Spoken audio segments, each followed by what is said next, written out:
और एक बार फिर बिहार में चुनावी माहौल और उसके साथ साथ घोषणाएं लगातार जारी हैं। और वैसे भी जब जब घोषणाएं तेज हो जाती हैं पॉलिटिकल पार्टी की तो समझ आ जाता है कि चुनाव भी करीब है। और ऐसे में सभी पार्टियां जोर शोर से चुनावी तैयारियों में जुटी हैं। एक और जहां सीएम नीतीश कुमार को अपनी योजनाओं पर भरोसा है तो दूसरी ओर विपक्ष इन्हीं योजनाओं पर सवाल उठा रहा है। पेंशन की राशि का कदम भी नीतीश कुमार सरकार का मास्टर स्ट्रोक माना जा रहा है, लेकिन नीतीश सरकार के इस कदम से क्या बिहार का सियासी समीकरण बदलेगा?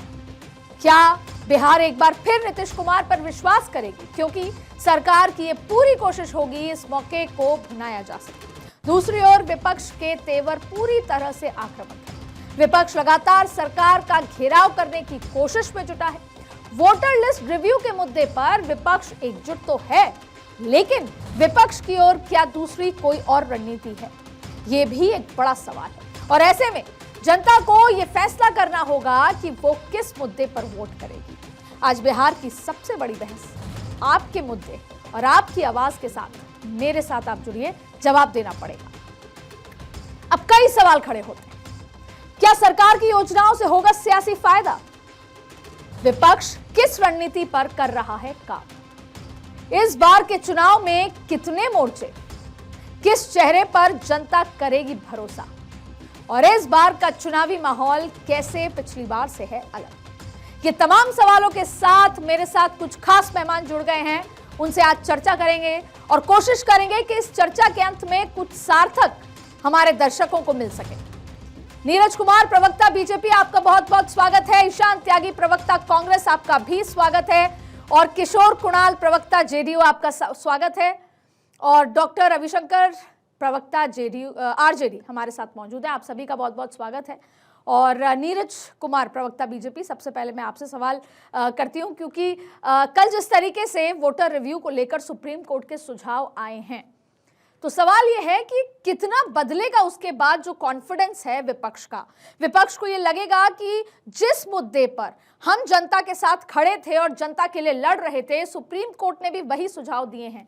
और एक सवाल है कि इलेक्शन कमीशन क्या करेगा। जिस तरीके से इलेक्शन कमीशन के संवैधानिक ढांचे का रिस्पेक्ट करते हुए सुप्रीम कोर्ट ने केवल सुझाव दिया, उनके काम में हस्तक्षेप नहीं किया कि इलेक्शन कमीशन मानेगी, और इसका क्या विपक्ष के लिए कितना बड़ा फायदा है? देखिए, सुप्रीम कोर्ट ने बड़ा स्पष्ट कहा है कि आधार कार्ड को मानना है कि नहीं मानना है, यह काम चुनाव आयोग का है, वह देख ले। और चुनाव आयोग का बड़ा स्पष्ट मानना है कि आधार कार्ड एक आवास का प्रमाण पत्र तो हो सकता है, निवास का प्रमाण पत्र हो सकता है, लेकिन वह भारतीय नागरिक हो इसका प्रमाण पत्र वो नहीं मान रहा है। ये काम चुनाव आयोग का है। जो चुनाव आयोग का काम है उसमें मुझे लगता है कि हम राजनीतिक दलों को बहुत प्रक्रिया नहीं देनी चाहिए। वो एक स्वायत्त संस्था है, ऑटोनोमस बॉडी है, वो अपना काम कर रही है, करने देना चाहिए उसे। वो किसको मानना नहीं मानना ये उसका काम है, इसमें अपना हम सर क्यों खपाएं। लेकिन राजद और कांग्रेस जो विपक्ष के लोग हैं, दरअसल देश हित जनहित से जुड़ा जब कोई काम होता है तो उनको परेशानी उनको होने लगती है। इनको देश हित, जनहित, देशभक्ति, इन सबसे इनको बड़ी नफरत है। ये हर 20-22 साल में ये पुनरीक्षण का कार्यक्रम होता है। कोई पहली बार हो रहा है ऐसा नहीं है। हर 20-22 साल में गहन पुनरीक्षण का कार्यक्रम होता है, और गहन पुनरीक्षण ये चौथी बार हो रहा है। ऐसे सर्वे तो 22-23 बार हो चुका है। जी, ये सवाल इसलिए उठ रहा है, मैं इसलिए कह दूं, ये सवाल इसलिए उठ रहा है क्योंकि अभी चुनाव जब हुए 2024 के, तब जो वोटर मान्य हैं, अब उन पे सवाल है। तो कई बार विपक्ष तो ये भी कह रही है कि फिर 2024 के जो चुनाव हुए थे उनकी भी मान्यता रद्द कर देनी चाहिए। जब अभी वोटर्स थे और अब वोटर नहीं है, उन्हीं पर सवाल निशान। इसलिए बहुत बढ़िया सवाल आपका, मैं बता देता हूं। 2024 के चुनाव के बाद ही तेजस्वी यादव ने लिखित रूप से चुनाव आयोग में शिकायत किया था कि वोटर लिस्ट में कुछ फर्जी वोटर हैं, आप उनकी जांच करें, उनको हटाएं। ये डिमांड तेजस्वी यादव का ही था। और आज जब चुनाव आयोग यह काम कर रहा है तो इन्हें परेशानी हो रही है। आरजेडी के प्रवक्ता यहाँ पर अगर होंगे तो कह दें कि तेजस्वी ने ऐसा लिख के नहीं दिया था। उन्होंने लिखित रूप में चुनाव आयोग में शिकायत दर्ज करवाया था कि फर्जी वोटरों का सहारा लिया गया, फर्जी वोटर हैं। तो उसको हटाने का काम चुनाव आयोग कर रही है, ये बेहतरी का काम कर रही है। देखिए, बिहार की डेमोग्राफी खराब हो चुकी है। समझिए यहाँ के फैक्ट को। बिहार में जो सीमांचल के जिले हैं, अररिया है, किशनगंज है, किशनगंज जिले में 105% आधार कार्ड बन रहे हैं, जबकि पूरे हिंदुस्तान में जो एवरेज आधार कार्ड हर जिले में बनते हैं 90 से 95%। यहाँ 105% बने, अररिया में 103% बने। निश्चित है कि सरकार के संज्ञान में आ गया है, इसमें कहीं न कहीं गड़बड़ी हुई है और उस गड़बड़ी को ठीक करने के लिए, क्योंकि ये तो सत्य है ना कि धारा 326 जो भारतीय नागरिक हैं उन्हीं को वोट करने का अधिकार देता है। इसमें किसी को कंफ्यूजन नहीं होना चाहिए कि क्या ये फर्जी वोटरों के अधिकार की रक्षा करना चाहते हैं, बांग्लादेशी रोहिंग्या जो घुसपैठ हुए हैं उसके वोट के अधिकार की रक्षा करना चाहते हैं, क्योंकि वो तो ये गलत है। अगर उसकी रक्षा ये करना चाहते हैं तो ये संविधान विरुद्ध है, कानून विरुद्ध है। और ये जो धारा 326 कहता है चलिए, अब कि तो सुप्रीम कोर्ट में काफी इस पर विस्तार से चर्चा हो गई है, आगे क्या कुछ होगा हम सुप्रीम कोर्ट का रुख भी देखेंगे। लेकिन मेरे साथ ईशान त्यागी, प्रवक्ता कांग्रेस, मौजूद हैं। उनसे समझ लेते हैं कि एक तरफ तो ये इलेक्शन का वोटर का मसला चल रहा है, दूसरी तरफ जेडीयू लगातार नई नई घोषणाएं जो हैं दे रही हैं। तो सवाल ईशान जी से है कि ईशान जी, जब आपकी सरकारें आई और आपने जो जो वादे किए, कहीं ना कहीं आप देखिए कि हिमाचल का जिक्र करें या उन राज्यों का जिक्र करें जहां आपकी सरकारें थी, वहां स्थिति ठीक नहीं है, जब बहुत बड़ी बड़ी घोषणाओं का अनाउंसमेंट हो जाता है। अब आते हैं बिहार पे। लगातार चुनाव से 2-2.5-3 महीने पहले अब एक बार फिर घोषणाएं जबरदस्त हो रही हैं, महिला को लेकर, किसान को लेकर, पेंशन को लेकर। अब ऐसे में आपका कोई इंडिविजुअल प्लान है एक बार फिर बिहार के लिए, या आप सिर्फ काट करेंगे, ये बताएंगे कि ये सिर्फ सियासी वादे हैं?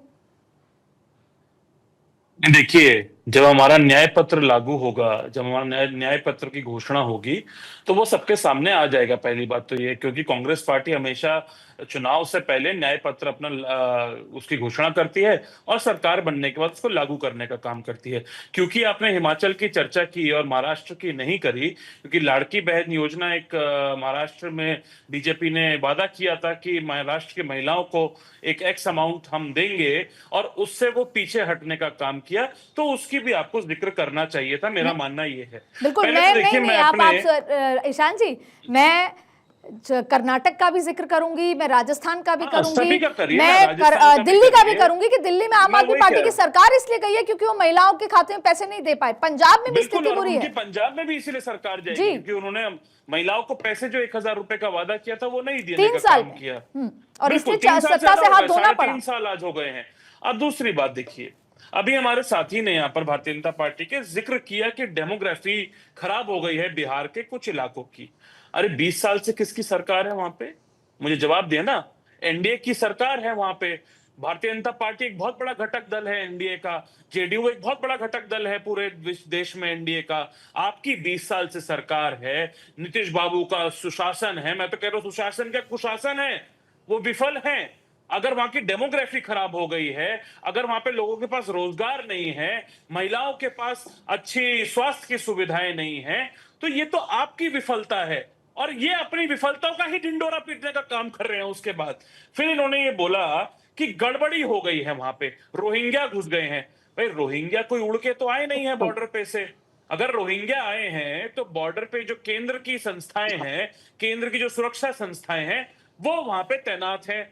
या तो केंद्र की जो सुरक्षा संस्थाएं वो विफल हैं, या फिर जो केंद्र की जो एक इंटरनल सिक्योरिटी है या फिर गृह मंत्रालय है वो विफल है। भाई 11 साल से तो आपकी मजबूत सरकार है ना, तो आपकी सरकार में रहते रहते रोहिंग्या कैसे आ गए? अच्छा चलिए मान लीजिए रोहिंग्या आ गए, नेपाल के रूट से आ गए, दूसरे अन्य क्षेत्रों से आ गए। अगर वो आ गए तो उनके आधार कार्ड कैसे बन गए, मुझे ये बताइए। तीसरा बड़ा प्रश्न उठता है, जिस एसआईआर को ये कह रहे हैं कि ये टाइमली होती है और 20 साल पहले 22 साल पहले भी हुई थी, तो उसके बाद के जितने भी सारे चुनाव हैं उनको तो रद्द कर देना चाहिए था सुप्रीम कोर्ट को। उनको क्यों नहीं किया गया? आपके ये तमाम जो आरोप हैं उनका जवाब मैं बीजेपी के हमारे साथी से ले लूंगी। एक सवाल और है, जी कि नागरिकता का जो प्रमाण है क्या वो चुनाव आयोग देगा, या नागरिकता का जो प्रमाण है वो गृह मंत्रालय देगा? मुझे ये जवाब दीजिए। सर ये तो कल चर्चा भी हुई ईशान जी, ये तो कल वहां भी चर्चा हुई है। वो वोटर कौन असल वोटर है उस पर चर्चा है। सुप्रीम कोर्ट में भी इसको लेकर विस्तार से चर्चा है। एक आखिरी सवाल और है मेरा इनसे, कि बैसाखियों की जब जरूरत होती है भारतीय जनता पार्टी को केंद्र में, तब तो बिहार याद आ जाता है, नीतीश कुमार याद आ जाते हैं। लेकिन जब स्पेशल स्टेटस की बात होती है बिहार के लिए, क्योंकि बिहार एक बीमारू राज्य बन गया है पिछले 20 सालों में, जब स्पेशल स्टेटस की बात आती है तो मेरे भारतीय जनता पार्टी के साथी मुझे ये बताएं कि केंद्र की सरकार बिहार को स्पेशल स्टेटस का दर्जा क्यों नहीं देती है। चलिए, पिछले 11 एक साल से बात वो मुझे सरकार बस में आपसे ये है। कहनी है ईशान जी, एनडीए का बड़ा घटक दल है ईशान जी, जेडीयू, मैंने समय दिया उसकी आपको। बार बार मांगने पे स्पेशल स्टेटस का डिमांड ठीक जो ठीक है है ईशान जी, खारिज किया ठीक है। जाता है।